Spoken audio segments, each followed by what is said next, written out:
Now, we're going to do the panel discussion now, so if Francine could come back up, Marielle and Melissa.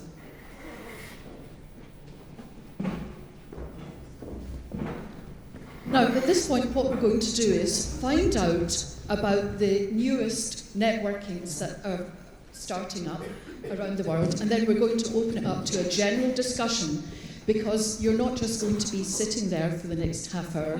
This is going to be active and proactive. Now, could we start with you, Marielle? Yeah, sure. Could you introduce who you are and tell us about your network?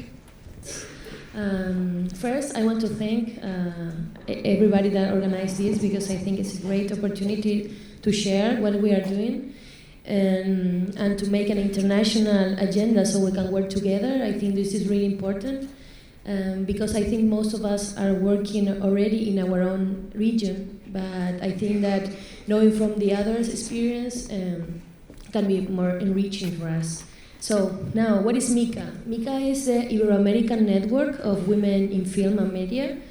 It's the main office is in Madrid, but most of the activity that we do is in Latin America. Our organization is quite new, but actually was born by CIMA, the Association of Women in Film, that works in Spain for many years now.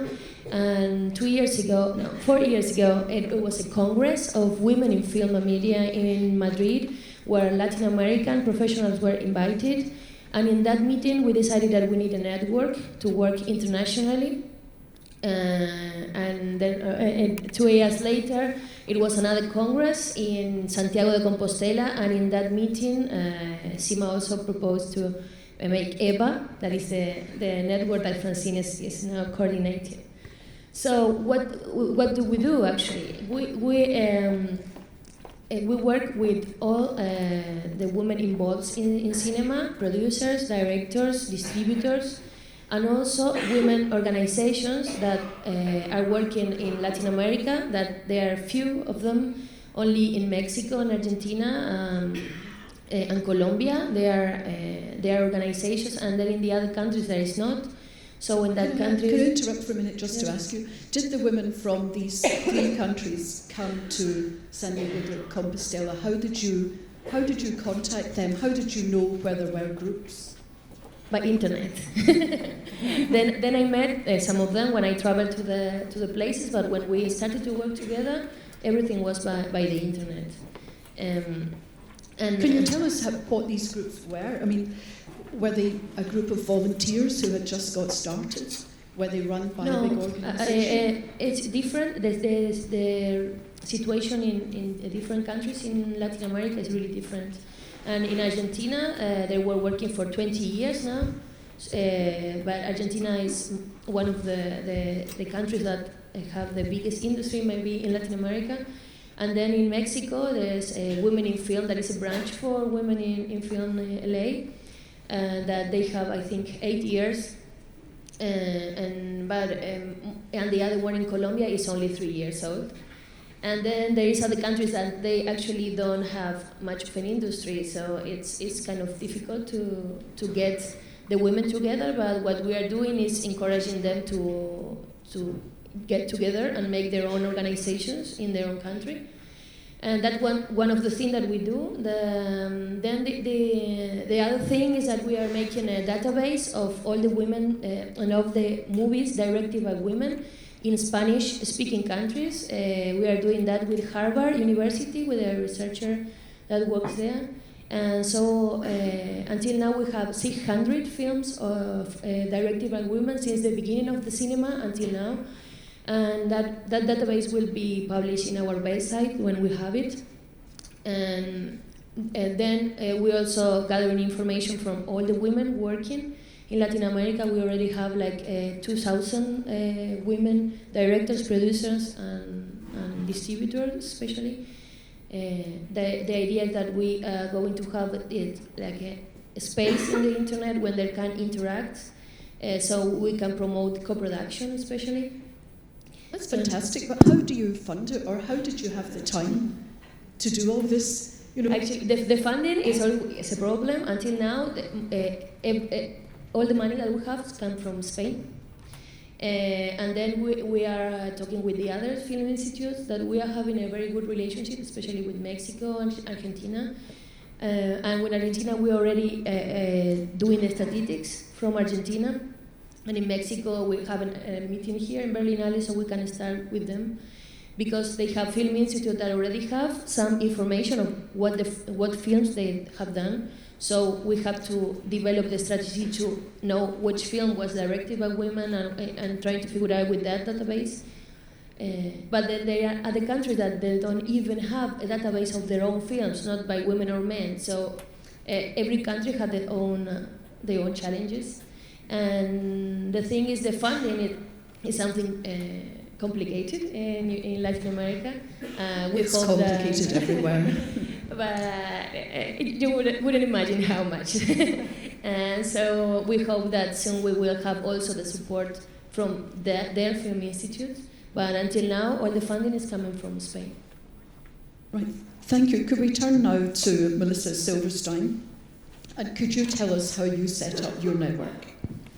I just wanted to back up a second and talk a little bit about how we got to the network. So one of the things I do is I write this website called Women in Hollywood, and it's 5 years old now, and out of that has come the Athena Film Festival through that work, and that is a festival that focuses on women's leadership. And I met the lovely, awesome women from Dortmund+Köln when I was invited to be on the jury, and I was really inspired to think bigger. And people in the U.S. are just so stuck in their ways. And honestly, it's very humbling and ridiculous to look at the figures in the U.S. And I talk to a lot of women directors, and I'm going to just say it really sucks to be a woman director in the U.S.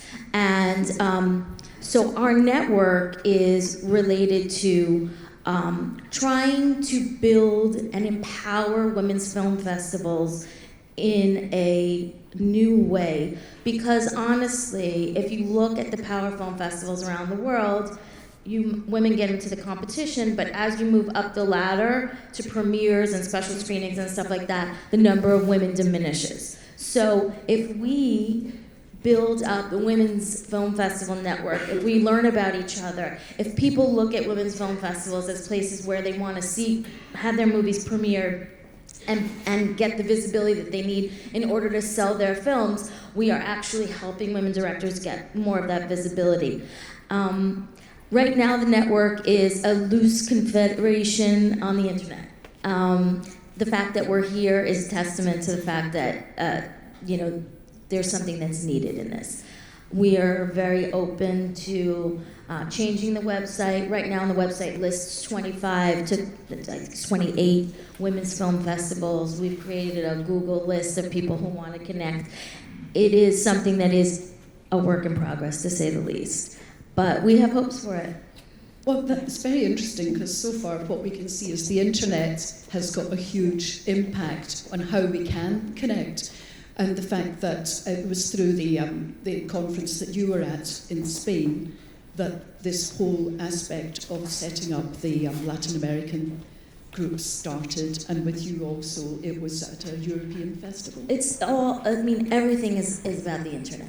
And I think that if people don't realize that you have to use social media well, and figure out how to connect with people on the internet, then we're not going to make change. But one quick thing is, I'm just angry about this stuff that doesn't change for decades, and I'm sure you all are angry too. And I think we need to harness this anger in some way. They say the U.S., it's trying to move steer the Titanic, and it's really hard to move a big ship. I'm done with that. It is not acceptable anymore for people to say, things are getting better, when we know they are not. And so don't necessarily believe all the media that you see, even about festivals like this one. And we really need to come up with some proactive solutions. Well, that's what we're going to do. So you both got your organisation started largely by meeting up in groups like this. And Francine, you've now just started up, brave woman, the European network. Can you explain why on earth you thought that was a good idea? Well, I had a very safe, relaxing job, not relaxing, but a relatively safe job in the Euromatch Film Fund as a financial analyst. And I became increasingly frustrated with what I saw as a lack of representation of female directors across the board. And I wanted to explore why, what on earth was happening, and do something about it, because that's how I am. And I bumped into the girls from the European Women's Audiovisual Network at a meeting at the El Tourne Festival in Brussels in September last year. And I think the word would be imposed myself on the European Women's Audiovisual Network, and I said, I'm about to take a sabbatical. I dream of making a change in Europe as far as women are concerned, and representation of women, and representativity of women. And so if you take me on board as your general coordinator, I will do everything for you. So that's exactly how it happened. And how did you get it funded, or were you, like so many women, doing it on a voluntary basis? Well, yes, it has been on a voluntary basis, but I've also been fundraising all the time. So I've been knocking on doors of film funds who I thought might be sympathetic to the aims of this European Women's Audiovisual Network. One thing that I've been really trying to do as well is to make sure that it's truly pan-European. So THEMA started it in 2010 at this meeting with Santiago de Compostela, and with THEMA we're working to make sure it's inclusive now for 47 member states, so the member states of the Council of Europe, including the Russian Federation and Turkey, and we're making it truly audiovisual, so that's online media, games, TV and film, on the grounds that in the future, in any case, there'll be so much overlap and cross-sectoral work. It's essential to have all those aspects included. And so in terms of fundraising, I started with what I believe to be the most sympathetic country in Europe, you guessed it, Sweden. And the Swedish Film Institute do give some money. Of course, the Spanish government and ICA in Spain funded it initially 2 years ago. Then I have been to Norway, and I'm delighted that the Norwegian Film Institute is also giving some money for this initiative. I'm now lobbying rather hard with Finland and a number of other countries in Europe, and we've also got the Dutch Film Fund on board. So it's just a case of finding money, having a base, and then having a clear structure. So that's what I'm doing at the moment. So we've got started. Yes. We're finding the money. What are we doing? What is it for? What are the goals of networking? I mean, nobody loves networking, meeting people and having a drink more than I do. But the whole thing about setting up all of these groups, they've got to have a really clear purpose. And how do you see your group going forward? Well, we're probably the group with the least clear purpose at the moment. But what I want to say is, building a little bit on what Tove said about role models. And the only way you can make change is, Marian Wright Edmund in the US, she's an activist, said, you can't be it if you can't see it. And this is about, films are a universal medium. And what we want to do, if you have women directors and you have their voices out there, and which is one thing that I really focus on, is women's voices, then you can have girls who can dream of putting their voices and their visions out there. And this is imperative for our culture. But it's also about our sons who need to see women in leadership positions. And that's what the director is, and that's why all this work is really important, and for people to work together, because it is about our future. It's about telling our stories. It's about acknowledging our culture.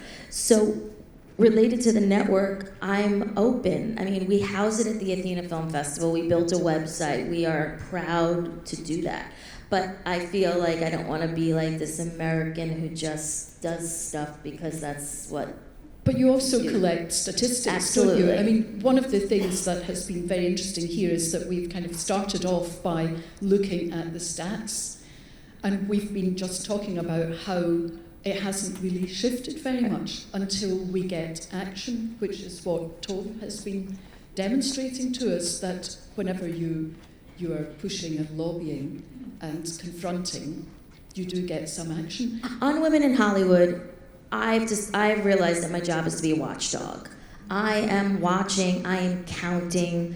I can't tell you sometimes how boring it is to count all the film festivals that don't screen women, and to get these nasty comments back about blah blah blah blah blah blah. And some days I take it personally, other days I'm like, go stick it somewhere. But really, what it is counting women, and it's counting and holding these festivals accountable. I think that's what we can all do together, is to, when a first-class film festival like the Cannes Film Festival doesn't include women in its competition and says, we just don't know any women who make films of that caliber,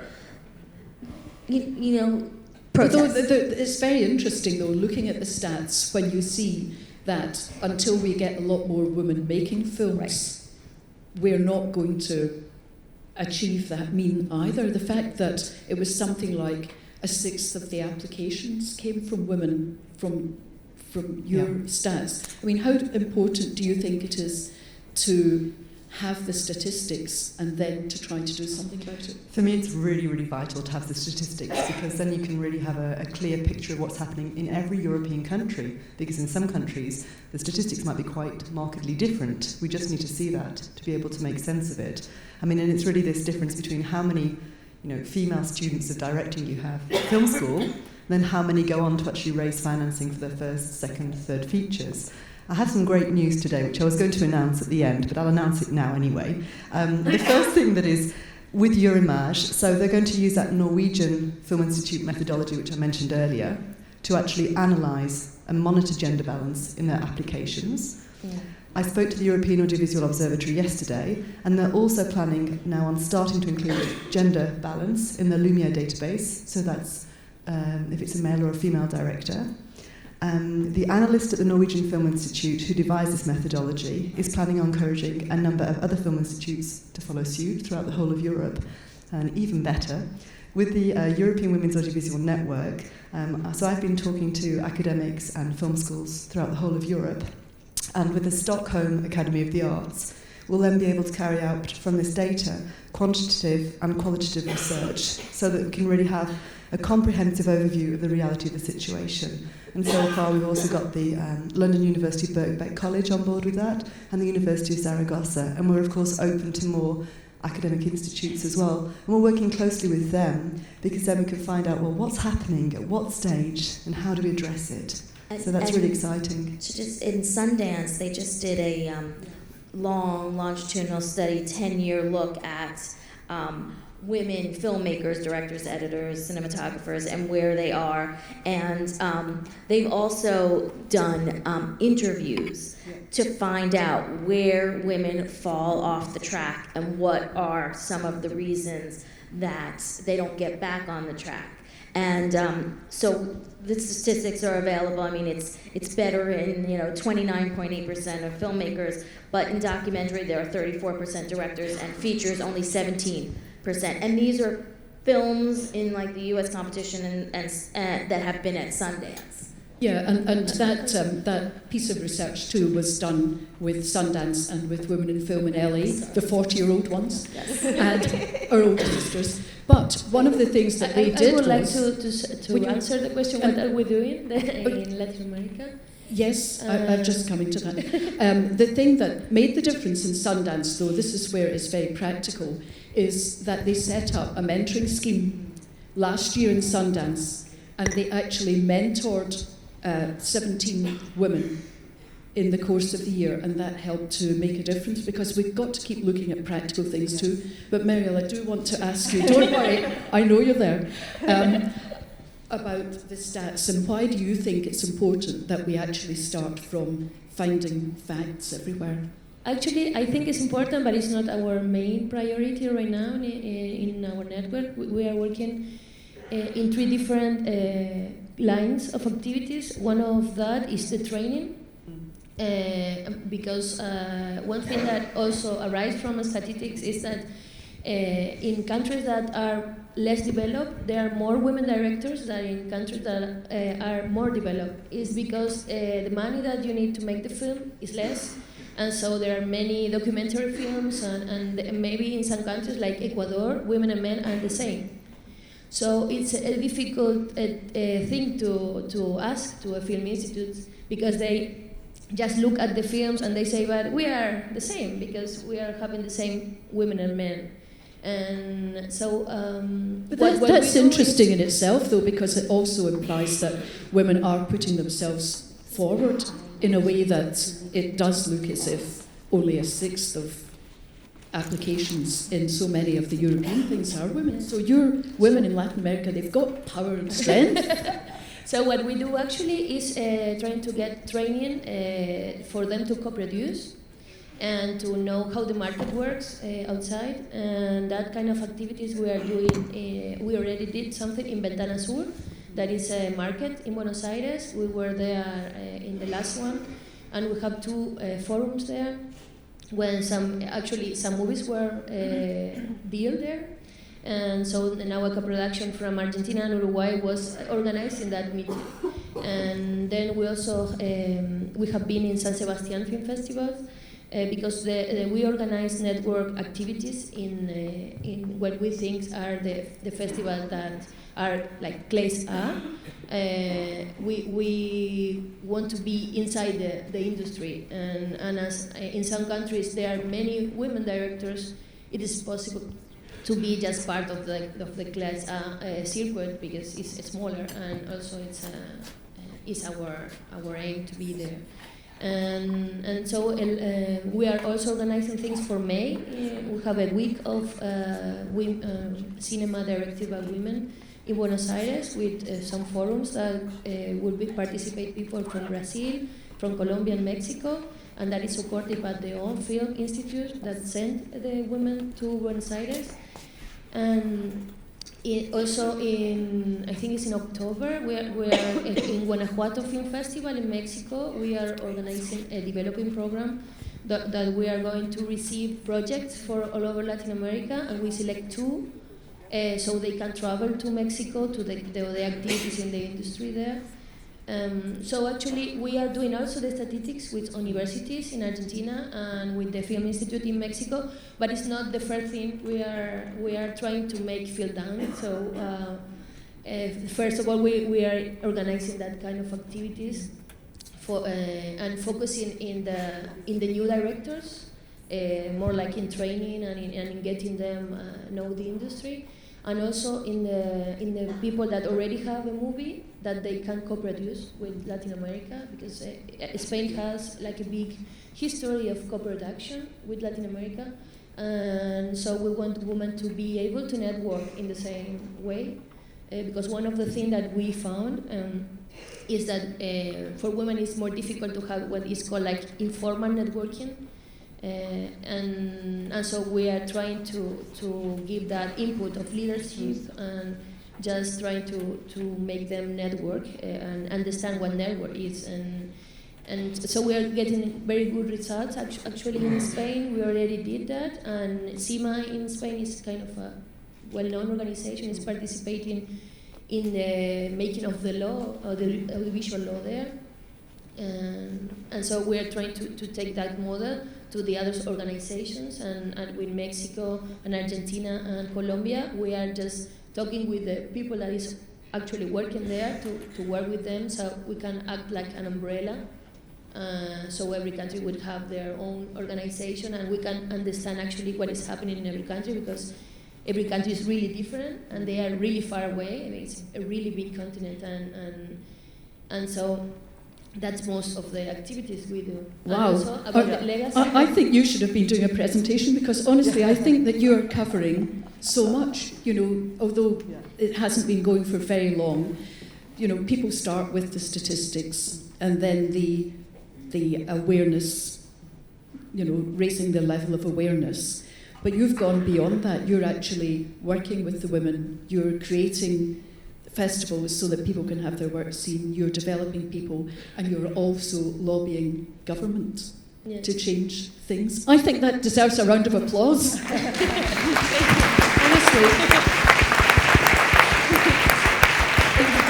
This is really interesting because part of the point of this whole session, of this hour, is looking at, what is the situation?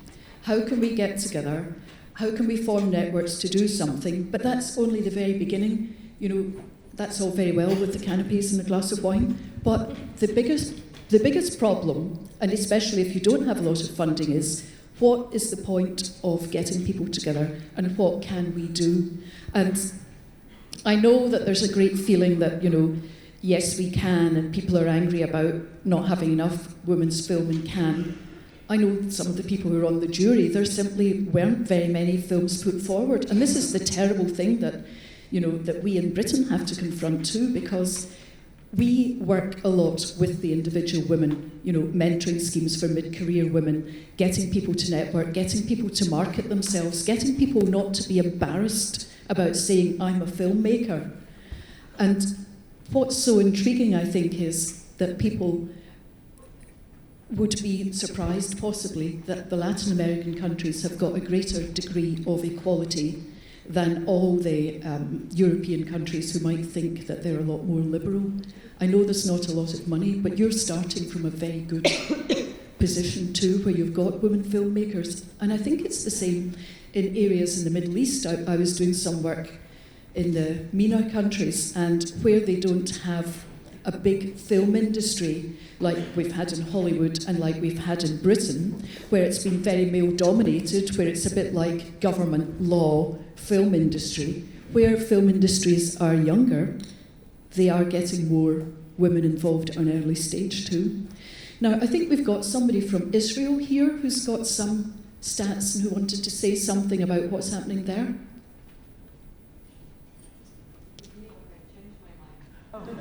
She's changed her mind. You can't change your mind. I have a question. Is it really the case that there are not women making films that qualify for Cannes, or is it that they're not looking in the right place to find those movies? That's my question. The thing is, you're supposed to submit your film, so it comes down to people putting their films in. But this is what, but these guys meet their guy friends, and they recommend their guy friends, and they recommend their friends of their friends. This is my whole thing with this sponsor, with the mentor thing, is like, mentoring is awesome, but I think we need to sponsor women, which is say, hey, this is Joanne, she's my friend, give her a job. Because I've seen so many guys do that, literally say, give that person a job. Well, there are a lot of ways to approach it. I think that would be an easy one. Give her a job. Yes, but there's a fear to not do that. Yeah, that's true too. Now, I think we should open things up. Does anybody have any questions for this fabulous panel from all around the world? There's a mic up front. There's a lady here in the front. Is there a microphone there? Or there's a microphone there. There. Yeah. This is Soan from South Korea.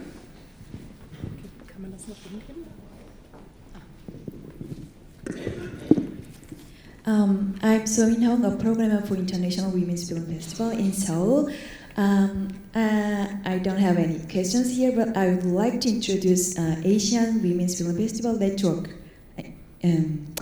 It started in 2010, which is NAF. It's Network for Asian Women's Film Festival, and it runs through 3 years, and then we kind of have office in Seoul, Korea, and we get together every year. We have a host festival for every year. It was the first was Seoul, South Korea, and then the second one is Taiwan, and the third one is India. So the host festival invite all those members in Asia Women's Film Festival. We have 5 members: South Korea, India, Taiwan, and Japan. Yes, Japan and Israel. And this host festival cover all the cost for invitation. And then we have an award, which is NAPA Award. Each women's film festival in Asia recommend 1 or 2 women's films in their country. And then this host film festival screened all those films in their festival, and then we select one for award, and then we prize for their films, and then each other women's film festival in Asia screen this award. So, yeah. Thank you very much. There's a lady with fabulous turquoise hair. Thank you. Could you say who you are and where you're from? Yes, I'm Beth B., and I have a film in the Berlinale in the Panorama. And, you know, I've made films, as you can see from my age, for many, many years. But for, you know, being a woman filmmaker, I never felt that was against me. I just went out to do it. But the biggest problem is funding. Yeah. You know, in the United States, there are no funds anymore, since all the endowments now are only for organizations, not for individuals. So and also what has happened, you know, and I haven't made a film in probably 20 years. This is my first film because I had to go into television just to support myself. Yeah. So producing and directing in television for the last 10 years, I said I would never make another independent film again, because it's such a struggle, and it took me 6 years to make this film. How did you get the money together, though? Well, it was just, it was starting, we started very, very small, everybody just contributing services, and then, you know, by the time I did a lot of it myself, filming and editing, but we had to find funds to finish it. It was really, you know, a very low budget that then kind of came up in the budget. We didn't find, it was through crowdfunding and such. But for me, I think that, you know, like I would love to look to the Europeans for funding, but that also has closed down for US filmmakers. Because it was television like ZDF who funded my last feature 20 years ago. But of course I understand they want to fund their own filmmakers. So I'm just putting it out there as such a huge, which is great, but I'm just putting it out in terms of the US. There is no support for true independent filmmaking. And women, of course, are even lower on the totem pole within that. So, you know, I would love if Melissa, you know, we could create action.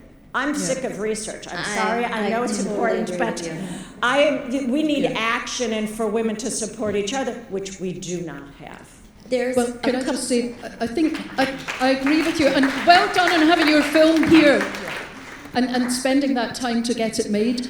I think the thing about research and stats is, I know in Britain it has really been helping us, and the Department of Culture has asked me to come and talk about the problems that women have in television on Tuesday, based on research about half the women in TV now being under 35.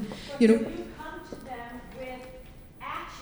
Oh yes! Oh, I've got actions in my pocket. The good news but is... you're right. But the thing is that in the past, I mean, I go back a long time, there used to be a feeling that it was all anecdotal.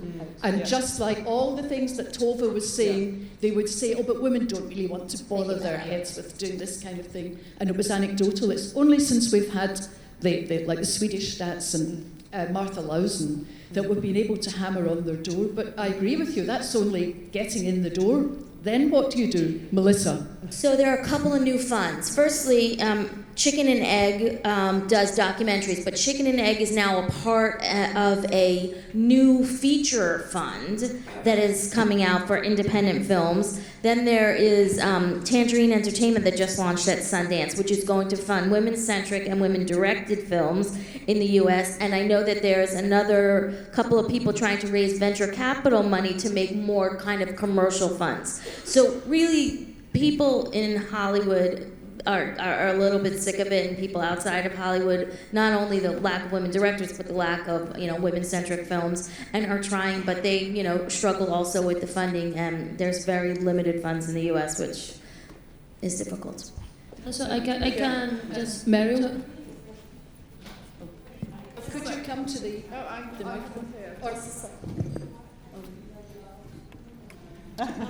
The thing is that she's giving you an example that she had to work on non-professional levels, like making a lot of things her own, and everybody's working without budget. And then you're telling me, my dear friends in Cannes and in the juries, they didn't get a film made by the caliber of Cannes professionality. So this is the problem, that you can access, you can access low budget levels of filmmaking, but how can you go as a filmmaker on these levels where you can do your own film, but not get totally ill after 7 years of struggling. Yeah.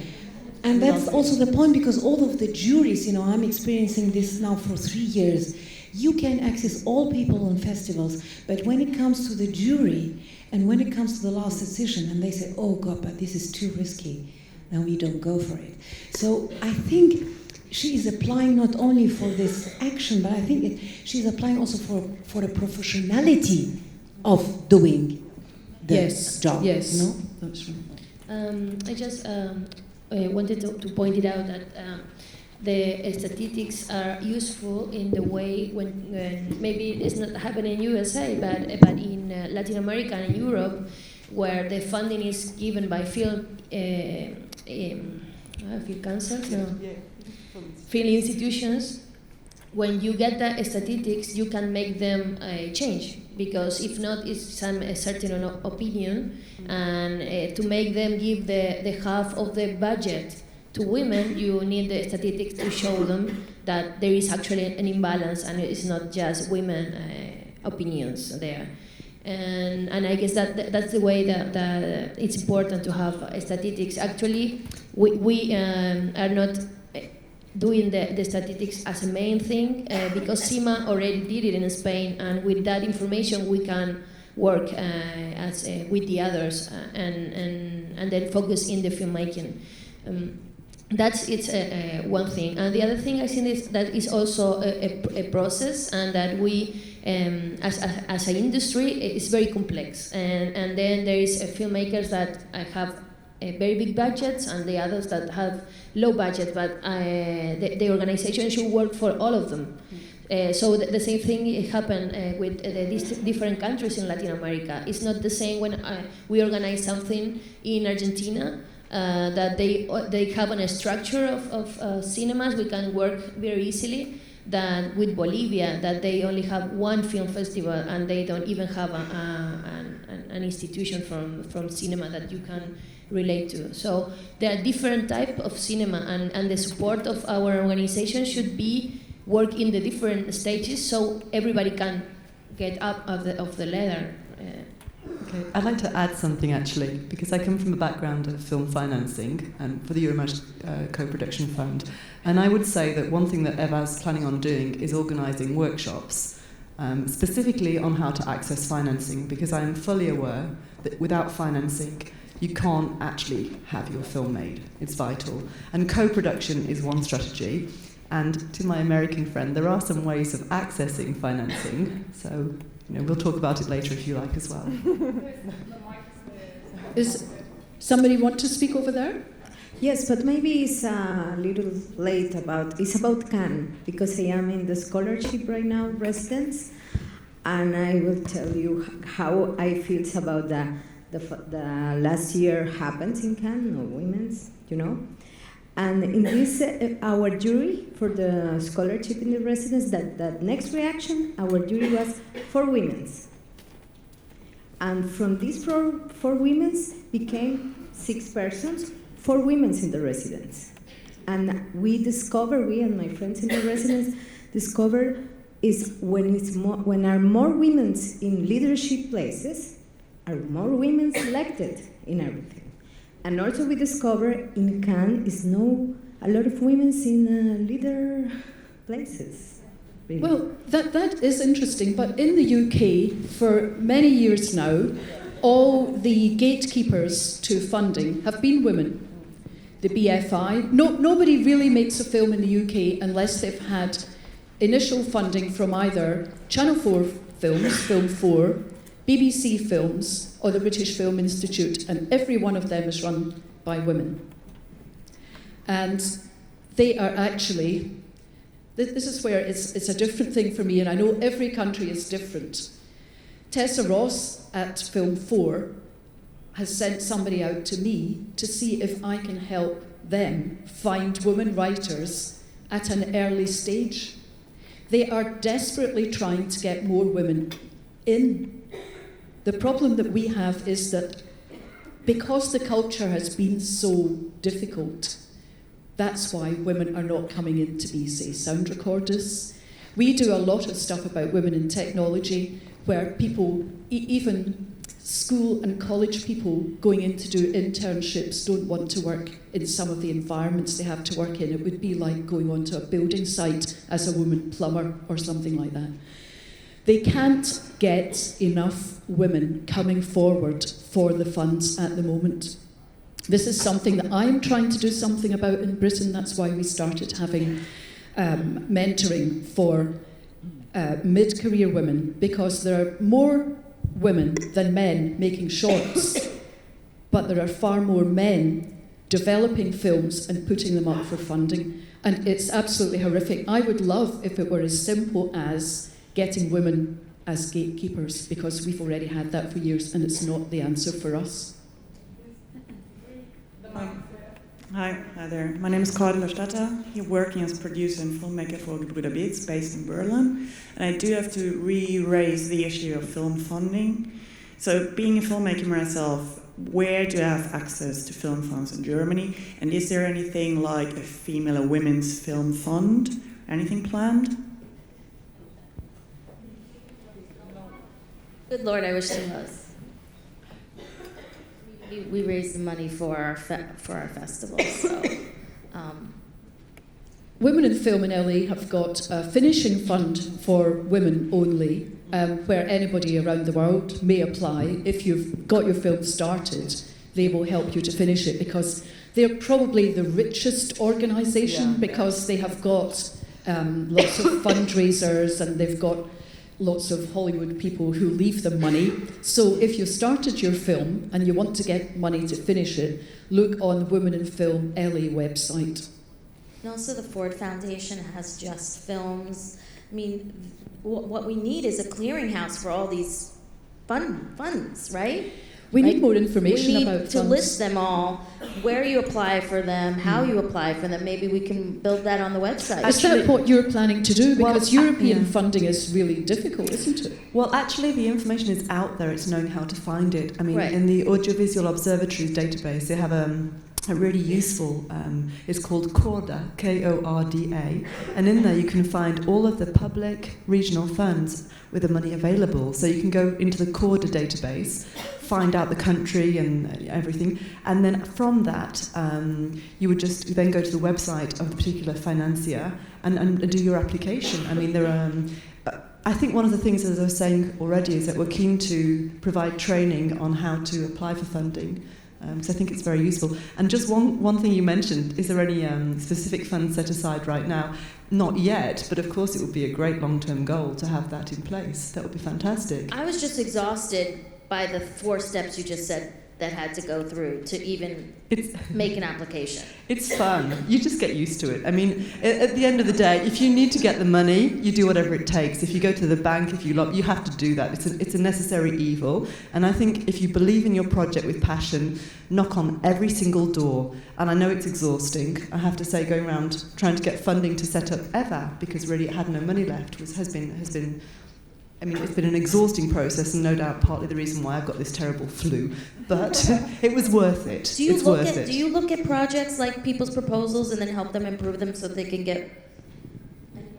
Obviously we were just starting out, so even the membership of EVA now, as it will now be, will be the end of April. But it is definitely a planned activity, would be training on co-productions and how you can access funding. Absolutely. And there is something that I also want to point it out, is that we also are struggling for funding. We are not funding organizations. Actually, we are working for the funding organizations to take care of women and to be part of their own funds, because they already have that funds, but we are not getting them.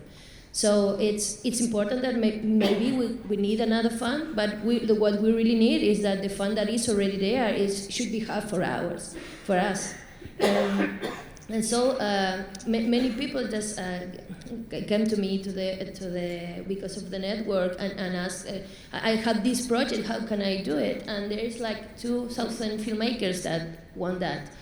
But what I say is, join us and work with us, because actually many of us are volunteers.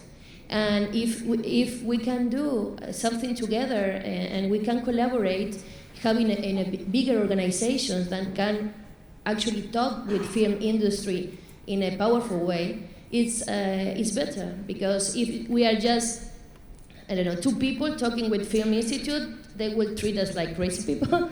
But if we are 200 or 2,000, and inside of that number we have also names, because also the other thing is that many organizations are really worried in getting names, like big directors, big producers, and actually that's our problem. We are not famous because we are not in that places. So we are not just name, we are number.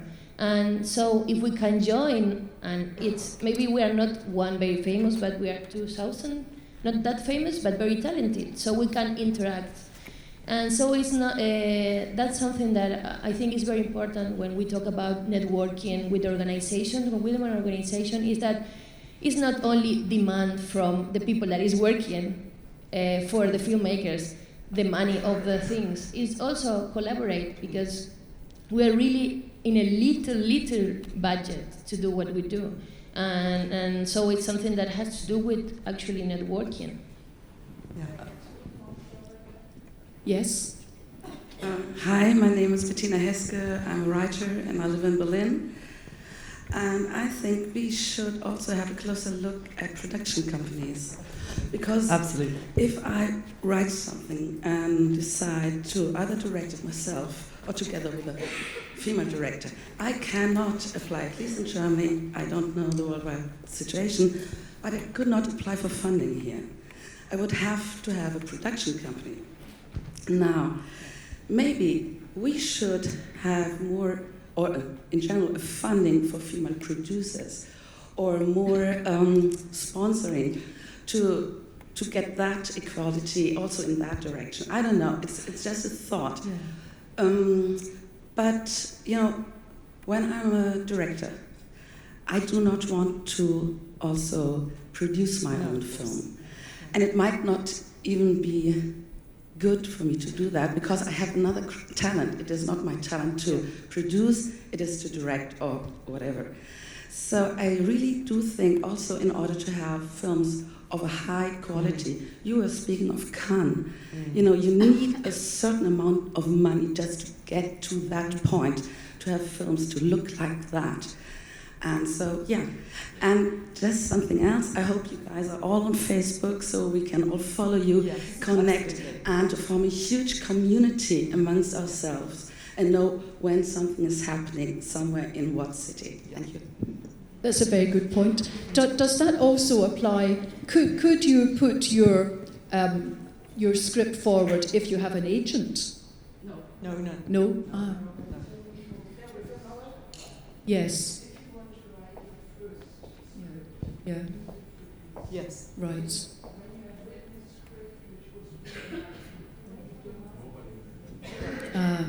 It's different in the UK. That's really interesting. I mean, the thing with producers as well is, I mean, I have a friend who's a male producer in France. I mean, and he works mainly with female directors. So I think it's just finding the right partnership there to make sure that you can get the money. And I absolutely agree, production is vital, because producers are the ones who have the interface then with the funding bodies or the private financing. So absolutely vital. The great thing is, when we're setting up networks, that it shouldn't just be for directors, of course. Yeah. Because that's where we found with Women in Film, we've got everybody from, like, 2 sound recorders, yes, but we've got everything from the lawyers and all the way around, and women can then network, and they very often set up, we've got a writers group with more than 100 people, and they invite producers to come, and we do very targeted networks so that directors can meet producers, writers can meet producers, and so on. Yep. Sorry. Could you say who you are? Susanna Petra, and I'm organising a series of networking events for Eastern European filmmakers in Berlin. Which is not about financing. I want to go back a step back because there are two ladies here who are gathering a big database, and one of them is in Europe. And because it's never been gathered on such a big scale before, and I'm just interested how you will go forward. How do you ensure that it's thorough enough? Will you extend it to national film financing systems as well? Because so far it was Rimage and so basically pan-European organizations. Yeah. How will it go forward? Because I think it's very important to raise awareness. Yeah. I mean, we're working really, really closely in the European Women's Audiovisual Network with the filming funds throughout the whole of Europe. I know, fortunately, a lot of the people who work in the film funds, and so they all know about me and Eva, they all know about the project, and it's really a collaborative initiative, and I think it's really important to have them on board. And one thing that we're doing, we're making sure that on our website and on our Tumblr site, for example, the good practice you see in Sweden, we've posted information about that, and it's really about sharing that information. I think that's really, really vital. And in terms of joining Eva, the email address and the website address will be on the International Women's Film Festival website as well after this, so you can find out how to join, etc. then. That's probably the best thing to do. I think, am I right in thinking that everybody's email's already been captured? Everybody in this room, so there's no problem. Is there somebody else over there wanted to speak? Somebody has a microphone. I'm Alexandra Nebel, and I'm a writer, director, and producer. And first, I wanted to say thank you for, the whole work you're doing there. It's really important to share information and to cooperate. But I want to get to one point about the funding in Germany. There's another big issue. It's not even the gatekeeper and the funds, it's especially the broadcaster. There are so many funds you can't even apply if you don't have a TV channel giving you support. And that's a big, big issue, what we should actually know about, because without the support, so many great projects won't even go through the door.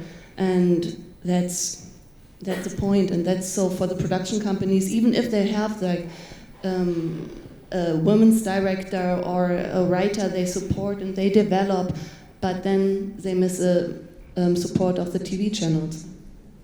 How do you think we could combat that? Well, in a way, it's a question of power, and I think there is a change in the discussion, but still, it's not. The awareness must be there that the power of the TV channels are so big, and there must be some more opportunities in the funds without the TV channels or the broadcasters. That should be in that something. case, we are talking of in a problem that is not only for women, that we are actually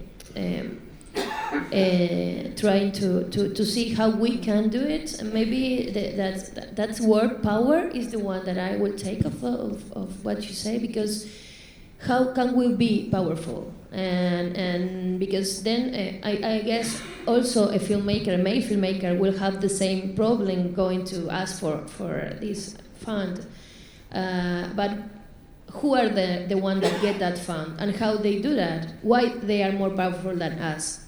And so that's maybe the thing we had to fight, right? It's like, okay, if they're these men are getting that funding, why are they getting that? And are we doing the same, or how can we do something to be more powerful?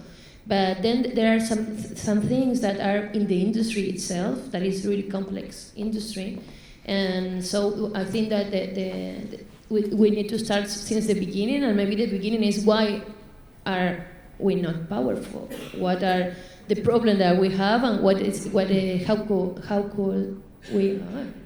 Sorry, in Spanish I'm much more intelligent, I think. Oh no, you're amazing in English. But to go back to something that Meryl said earlier about, as an individual, you don't have a lot of power, you're not famous, but you get 1,000 or 2,000 people behind you, you've got an organisation, and I know it's working even with the BBC, they weren't using any older women presenters, and we've had the University of London watching them, monitoring them, and now they're actually training women from all sorts of areas, you know, archaeologists and everything, to come in and be presenters because they've been shamed by the figures. Yes!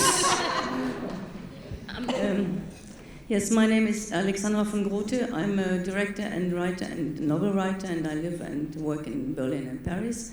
And I think I have a little bit more experience than maybe others here, especially in funding.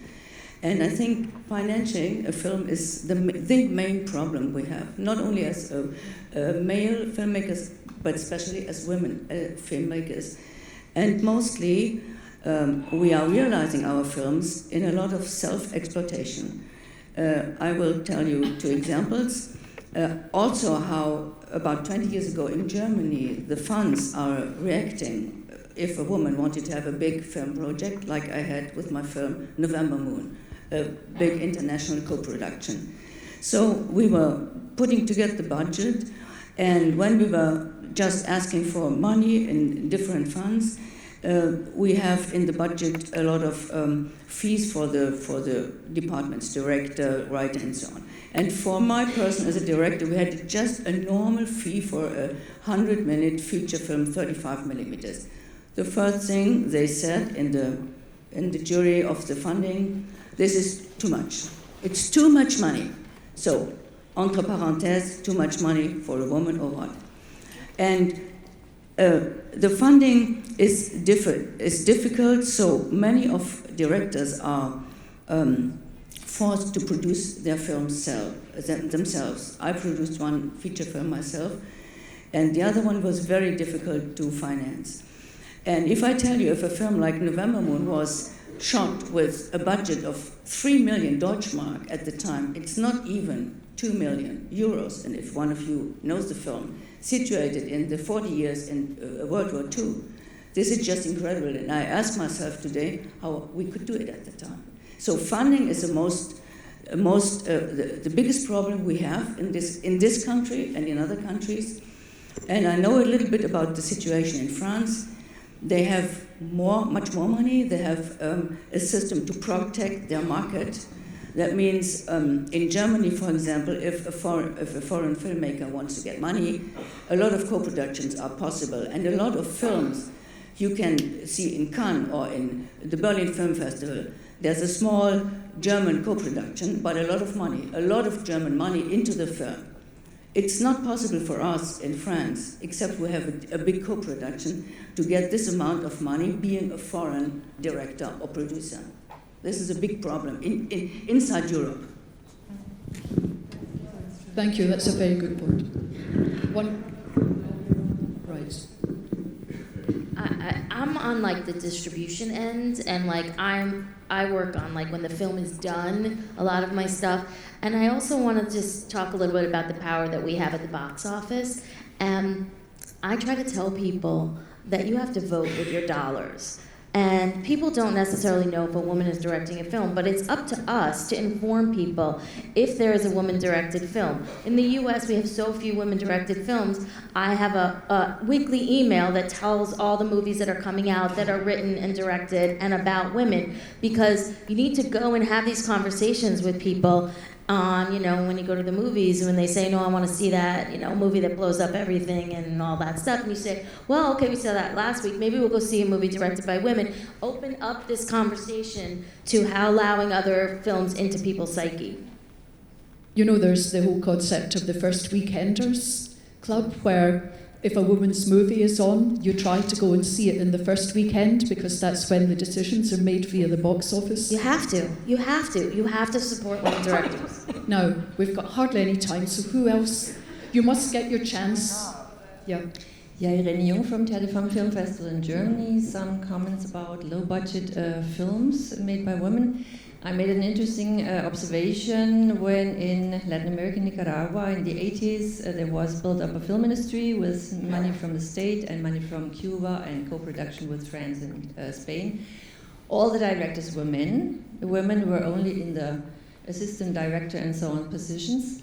And when 10 years later the Sandinista revolution was finished and the Film Institute was gone, the money was gone, from then on it was only women filmmakers who made films and who appeared in the festivals around the world.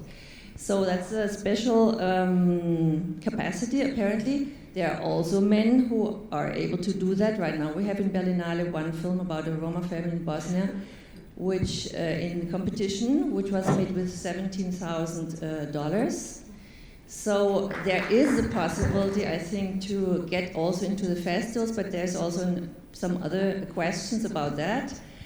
I think it's also necessary to have a certain self-assurance as a filmmaker to get into that. And so I was very impressed with Jasmila Spanic when she told us how she got her film, Grebavica, here into the competition, because she offered the film to Berlinale, and Berlinale told her they would put it into Panorama, and she said, no way.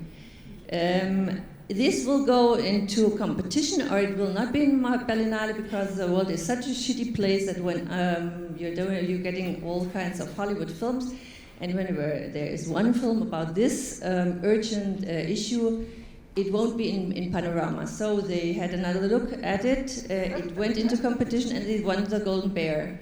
So that's also another... she really should be a role model for young filmmakers. And my last question or concern would be, is there any of the big film festivals where there is 50-50 men, women in the selection committee? Because that could be something worthwhile of.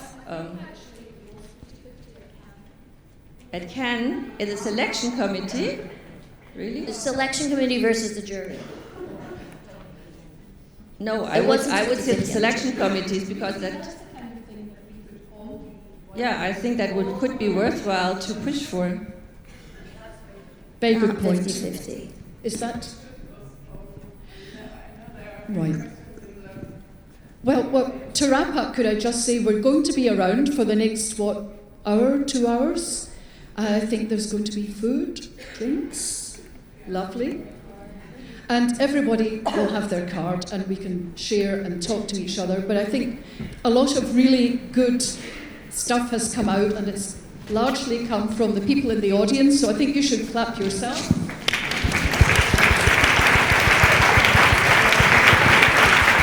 I think what we can see is that we have to work together, and in the old suffragette phrase, onwards and upwards.